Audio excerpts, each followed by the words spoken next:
Welcome to FIRE's educational video series. In this video tutorial, we will continue with our discussion on technical analysis. By the end of this video, you will know the different ways through which supports and resistances can be identified on a chart.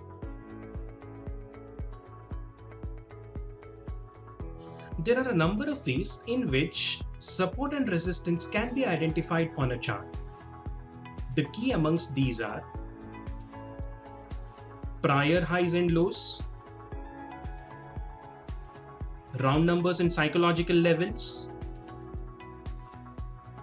gaps, trend lines and channels, Fibonacci levels, moving averages, and others such as Andrews-Pitchfork, harmonics, Gann, etc. Let us briefly talk about each of these now before discussing about them in much greater detail over the course of the next several videos.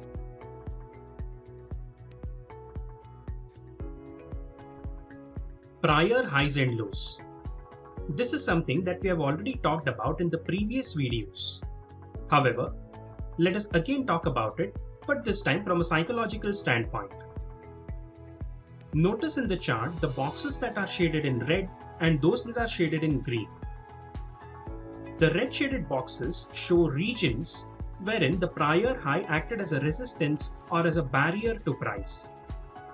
See that in each of these cases, the prior high prevented the price from rising further and instead led to a decline in the price of the security over the next few candles. On the other hand, the green shaded boxes show regions wherein the prior low acted as a support or as a floor to price. See that in each of these cases, the prior low prevented the price from falling further and instead led to a rise in the price of the security over the next few candles. Why do prior highs act as a resistance and prior lows act as support to price? Well, the reason why this happens is because of the psychology of market participants who are trading the security. Let us explain this concept using this real-time chart here. Let us randomly assume that the low at point A is 90 and the high at point B is 100. As you can see, the price rallied from point A to point B and then gradually fell back to 90, which is marked as point C in the chart. Now, those who had bought the security at or near point B will be in a loss-making position near point C.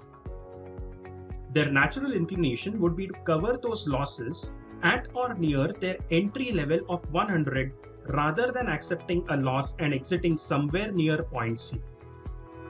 So, they will prefer using the subsequent recovery in price towards 100 to exit from their long positions. Luckily for them, the price indeed rallied back towards the previous high of 100, marked here using the point D. As market participants exit their long positions near point D, what they are essentially doing is selling the security. This selling pressure will cause the price to face headwinds at point D, which coincides with the previous peak of point B.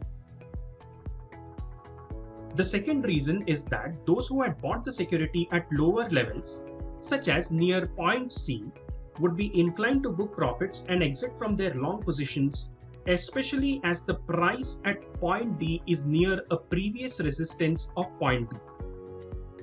This also causes the price to take resistance at point D.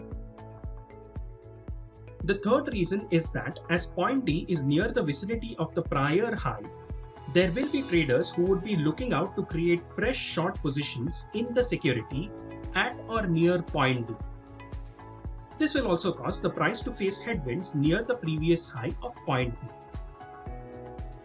Finally, as the price has risen from point C and is now near a prior high, the demand to buy the security near point D will fade because of the higher prices.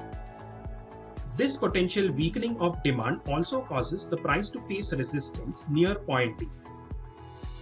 In short, at point D, as the price is trading near the prior peak of point B, there will be increased odds of the balance of power shifting from buyers to sellers. This in turn will cause the price to potentially back off from that high.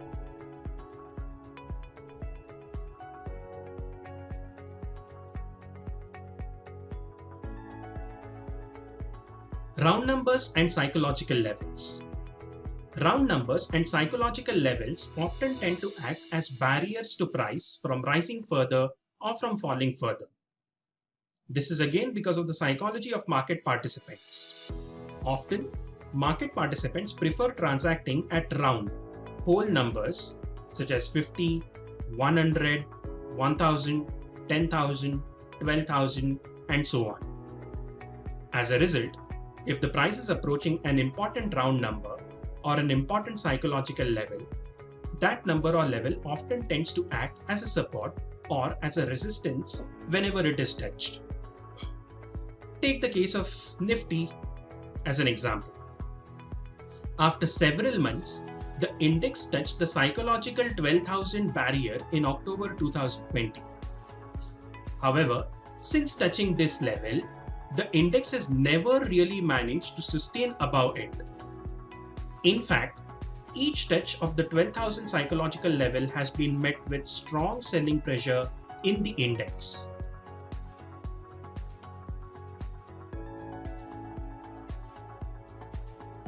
Gaps. Gaps are emotional points on the chart where no trading has taken place.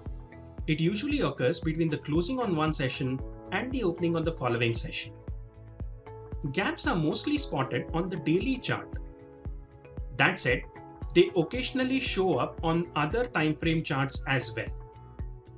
Often, gaps that form on charts act as potential support and resistance areas. We will talk more about gaps in a later video. For now, just focus on this chart here. Notice the first of the two gaps. Following a rally in price, a bearish gap emerged between bars A and B.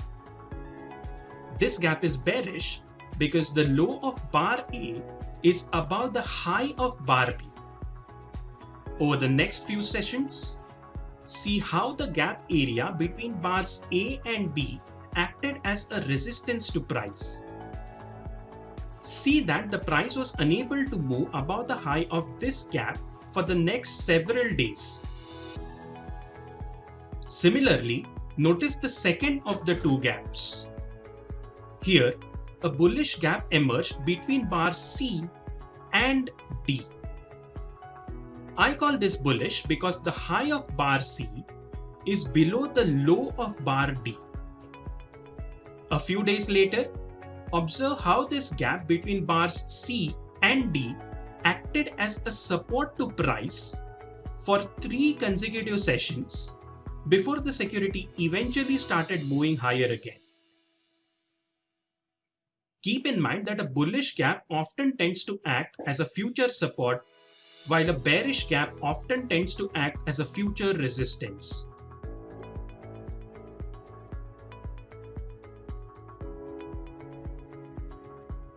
Trendlines and channels.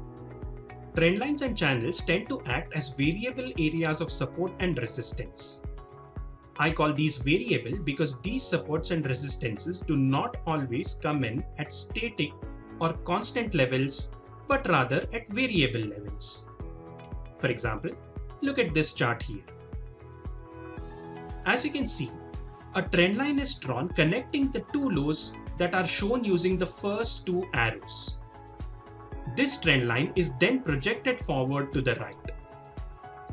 If you notice the region marked using the third arrow, see how the price took support at this trend line and reversed higher from there.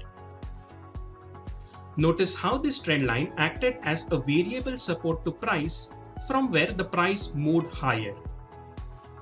Talking about this particular chart, Supports coming in at higher levels indicate that buyers are more enthusiastic to buy than sellers are to sell. We will talk about trend lines and channels in much greater detail in later videos.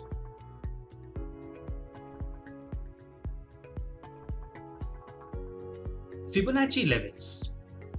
Fibonacci levels, be it Fibonacci retracement or Fibonacci extension, often tend to act as potential areas of support and resistance. A lot of traders tend to place their orders at key Fibonacci levels, which often causes the price to take support or resistance at such levels and possibly reverse from there. We will talk about Fibonacci in much greater detail in a later video. For now, just focus on this chart here without stressing yourself much. See that after the price rallied from point A all the way up to point B, it started correcting from there. Notice how the price traded at the three Fibonacci levels included in this chart. Focus on the first of the three arrows.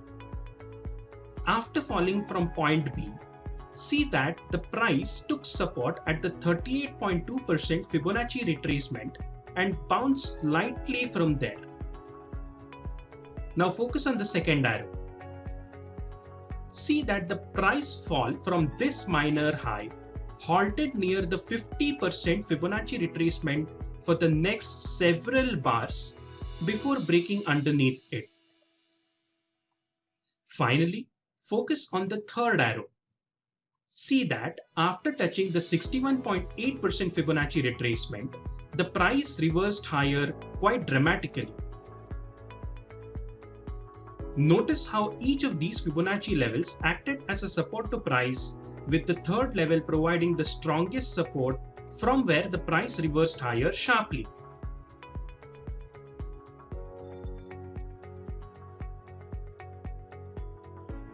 Moving averages.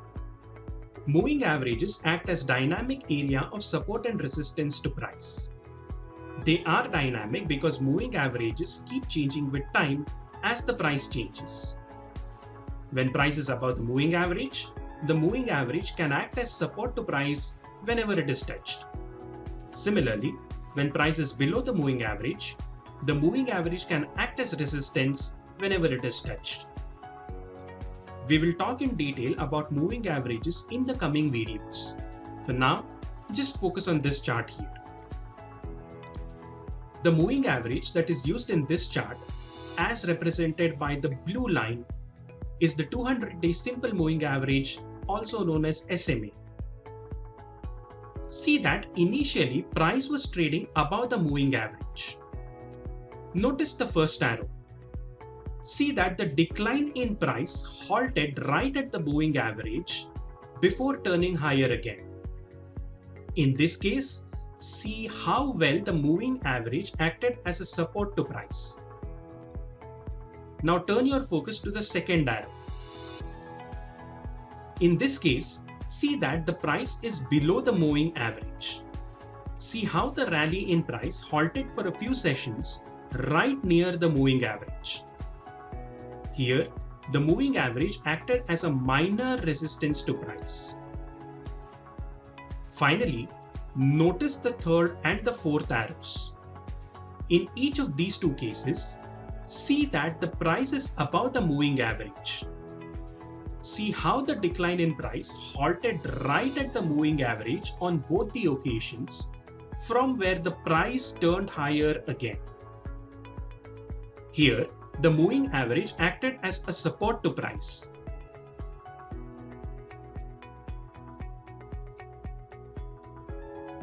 Others. Besides what we have discussed so far, there are other tools that can also be used to identify supports and resistances. Examples include pivot points, Andrews pitchfork, harmonic patterns, Gann, etc. Let us briefly talk about Andrews pitchfork in this video. Keep in mind that we shall talk in detail about the pitchfork in a later video. For now, just keep in mind that each pitchfork line tends to act as a potential area of support or as a potential area of resistance. In this chart here, notice each of the 4 red arrows. See how the pitchfork line acted as a resistance to price on each of these 4 occasions. Also, notice each of the 3 green arrows.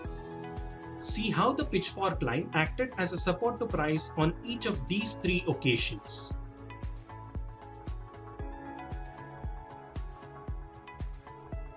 In a nutshell, these are some of the most important ways in which supports and resistances can be identified on a chart. We shall talk about each of these in much greater detail over the course of the next several videos. Well, that was all that we wanted to talk about in this video. If you liked our video, do not forget to click on the like button below. Also, hit the subscribe button to subscribe to our YouTube channel and the bell icon to receive regular updates from our site. Last but not the least, we have a dedicated space for School of Stocks related discussions on FIRE's community. We encourage you to interact with us on our School of Stocks community page by visiting the link shared below. Thank you for watching this video.